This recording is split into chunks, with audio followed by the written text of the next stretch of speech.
Hi guys, and welcome to episode 124 of the Focus on Gaming podcast. My name is Tom, and today it's just me on the podcast. So we've got a few topics to discuss this week. Some of those are around the PlayStation and the upcoming rumours of a handheld PlayStation. And we're also looking at a 32% drop in Xbox sales. So lots going on, not to mention some new tech coming along, which is the Apple Vision Pro Arcade, where you can play arcade games on the Vision Pro. But to start off with, I have been playing a ROM hack of Super Mario Kart. Now this is the GameCube version. Weirdly, I didn't even know you could get ROM hacks for the GameCube, but you can, and it has different tracks, different bad guys. Um, there's different races in there as well, so different characters, which is fantastic. Um, yeah, this was given to me by someone, and I tried it out. It needs um, I think it's a BIOS file or something. I don't know. I don't know how it works. But anyway, it was all set up for me and I've been playing it. And I am absolutely loving the game. I think it's absolutely fantastic. So check it out, guys, on that one. So let's get into some news. We've got Xbox struggles to continue as console sales fall 32%. Now, that's not unusual for a console that's been out as long as the Xbox has. This is the current gen Xbox, but a 32% year-on-year drop in sales, and the entire division of Xbox apparently has had a 9% drop in overall sales. Now that's crazy considering some of the games that have just come onto Game Pass, but things have changed. So the revenue decrease on gaming is a decrease of $622 million, which is crazy. Now I can't say these figures are official. I've read these in the news, but that obviously shows that there is a need for a pivot in the Xbox brand, and that pivot would look like focusing just on Game Pass, maybe getting Game Pass onto other consoles. And I think Microsoft is doing the right thing by selling their exclusive games now on the PlayStation brand. And one of the top selling games of the year was Forza on the PlayStation. So that's obviously paying off and going to subsidize Game Pass as it grows. So I would think also it would be really interesting to see if Microsoft is going to increase its investment in Fortnite and the Epic brand, because they are quite a substantial investor, as I understand, and to have games like Fortnite on Game Pass, maybe as an exclusive, I don't know, or having preferential content on there may lead to more subscribers, but they certainly need to pivot away from consoles and move into the mobile market. Now, we've spoken many episodes about the Xbox handheld, um, and I think that is definitely a route that needs to be explored by the Xbox brand, by the Microsoft team. If they can come up with an affordable handheld that allows people to access Game Pass on the move, maybe downloading a temporary file so a certain amount of the game is available to play, or whether you have to use mobile data or something like that. But I think that is definitely a way forward. So they're not the only ones facing a downward turn. PlayStation also has seen their sales plummet, not as much as Xbox, but there is definitely a change. And the latest COD game, I mean, that's only sold 400,000 copies on Steam in the first 26 days, which is a massive 82% drop from the Black Ops 6, which had 2.3 million sales in the same period. So there's obviously a change. I think people are wanting to return to a simpler way of gaming, maybe, or have access on the move. And that's why we're seeing a lot of people investing in the Steam store and other digital outlets that allow them to focus on their games. And obviously, we've seen the retailer in the UK Game. They've just or are planning to close the last store, which is an end of an era. There are now no physical game stores unless there's independents. Suppliers, there are no physical game stores on the high street. You can get them in supermarkets and you can get them in places like Smith's Toys and Toys R Us, but there are no actual game stores that sell stuff that aren't independent and only sell games. That era is gone. So maybe we'll see HMV, the music retailer in the UK, bring back some games and things to their store. Maybe that's an option. Maybe they have a gaming section. But I just think people are buying more online and things change. And it would be great to hear your thoughts on this on our Facebook page. So do check us out, Focus on Gaming, as always. Some of the other things in the news that we've been hearing is that a PlayStation handheld is definitely coming, although not officially announced. We're looking at a 2027 release.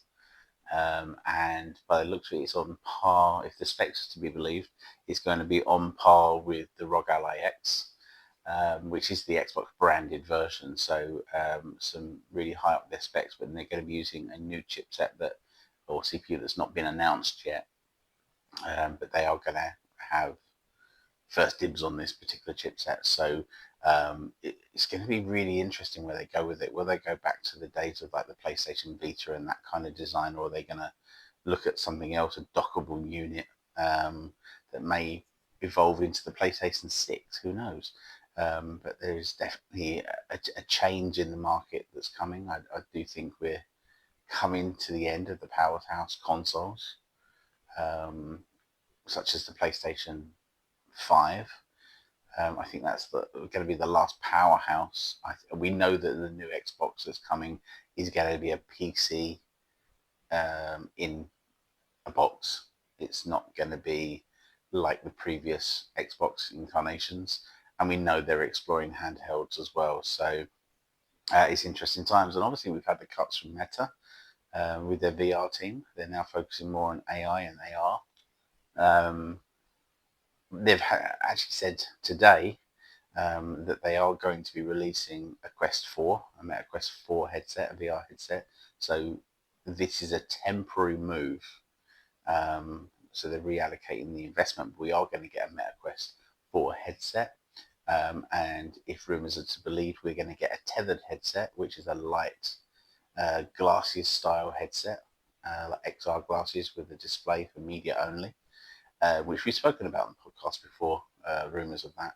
And we're going to get a Quest 4, which will be a high-end, unsubsidized headset. So with a wider field of view. And I think we've seen some prototypes on that in recent gaming conventions and VR conventions. So there are definitely some interesting products that are going to come out of Meta, but they're moving away from the Horizon, the virtual world style, and it's going to become more like the Vision Pro, where you're access your media, and I think that takes some of the fun away from it, and I think that's a shame. But at the same time, maybe you'll get the option to choose one or the other. I don't know, but I don't think Horizon Worlds is where it needs to be. It's very cartoony. It's people like realism, as you've seen on the Vision Pro, and some of the other VR headsets out there at the moment. You're getting these virtual avatars that almost look lifelike, and I think Meta needs to get to that point, and I don't think they're there yet, or willing to invest to get there. So maybe they'll come back with something more unique, and that will spread across the AR and the VR platform, to give us the realism that we want, and maybe we'll see virtual avatars through glasses in the real world, which is something I'm really excited about. So we've also had the pricing for the Steam PC. So it looks like it's going to be between 600, 699 and 899, depending on the spec that you buy. Obviously, that's being impacted by the shortage in um, certain things that they need within the machine, and pricing and tariffs set by uh, President Trump. But it's really positive that they are trying to get the price down and bring this machine to the masses. And if they can get that higher spec down to, a 699 price, then there's no reason why that can't become a mainstay in the gaming community. And it bridges the gap between PC and console. And I think that's something that people are looking for. I'm not a big fan of the Valve headset. I'm not convinced that's the way forward, but they have promised they're going to bring um, color pass through to it via an update, so it is capable of it, and it's got great data transfer. But working with the Steam PC, I think the headset would be amazing.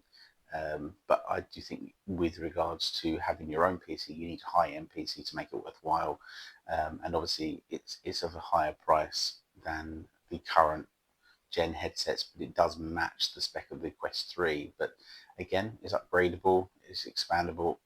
Who knows what they're going to bring to it with software updates, and having access to the Steam library with all the special offers and free games and game codes and things like that. That's where the infrastructure is going, and I think that's a fascinating thing to see where we'll be in 5 years when we'll have the next Xbox and PlayStation 6 or handhelds, and obviously the Switch 2 is really successful over Christmas. It's still lacking in games. You can now do group multiplayer on the Switch 2 for Mario Kart World, which is fantastic. But again, it's lacking the big games. It's lacking the number of games that we would have expected by now for the Switch 2. But obviously, there's plenty on the horizon. It seems like we are going down the same route as the Switch 1, where they're redoing games again to put them from the Switch 1 to the Switch 2, which is a bit disappointing. But I'm assuming there's method in the madness, because it gives the developers time to get used to Switch 2 and the development structure, and get some innovative games out. Obviously, we've got a new Splatoon game coming out, which I'm really excited about. And there are rumours that Pilot Wings and F-Zero are coming back, so that's really good. I've also heard that Forza will be making an appearance on the Switch 2, which I think it makes it worth buying straight away if you can get Forza on there. So time will tell. We've got the Virtual Boy add-on, where you can put your Switch 2 into this Virtual Boy shell and play virtual reality 1995 games on there, and it's part of the Virtual Console subscription, which is fantastic. I think you've got Tetris 3D on there, and Wario and various other games. So, and obviously, if there's a way of side loading, you can put Street Fighter 2 on there, which is a great game on the Virtual Boy. So it's a homebrew, but what a great game. So plenty of things to look forward to on the horizon, and plenty of exciting changes to come over the next 2 years. And I think we're going to start seeing those things announced. And obviously, you've got Apple going to announce the Apple Fold, which is the iPhone Fold. Now that will become something where gaming becomes more viable on an iPhone, especially if you've got that 8-inch screen that you can open up to, and you can play Game Pass on it, and you can, maybe Apple will bring out some more powerhouse games. I don't know. But yeah, that's due to be announced soon. All the rumours and leaks and things seem to be going that way. You can bet that Apple have solved the hinge and the crease, and they're going to have this new high-end screen that they're going to rename. I think Samsung produced their screen, so they're going to rename the screen some Retina Shield foldable display with optronics or some kind of random crap that they normally come out with. But either way, I mean, a foldable iPhone is fantastic, and it opens the door to kill the iPad Mini, because there will be no need for the iPad Mini. So that will bring forth a pricing structure change to the iPads, which also helps gaming and productivity. And you've got the touchscreen iMacs coming. So again, another change in the industry. What does that do for gaming? Who knows? I mean, I've never gamed on a Mac, but I'm sure many people have and would be excited to have touch screen. So lots of things to look forward to. The Focus on Gaming team is going to be visiting a number of gaming stores in the coming next 2 months. And we've got some books we're reviewing next week. So we're going to go through those. And we're looking forward to bringing some new interviews and things like that, and some competition segments and live episodes as well, where you can talk to us on Discord and on Facebook Live and things like that. So we're going to be working to bring those episodes to you. So join us on our Facebook profile, on our YouTube, and subscribe and share with your friends, so we can bring you more episodes. And we're going to be working on some really special things this year. So we hope you'll join us on the journey, and hopefully we'll have the guys back next week for our next episode. So that's all from me and all from the Focus on Gaming podcast.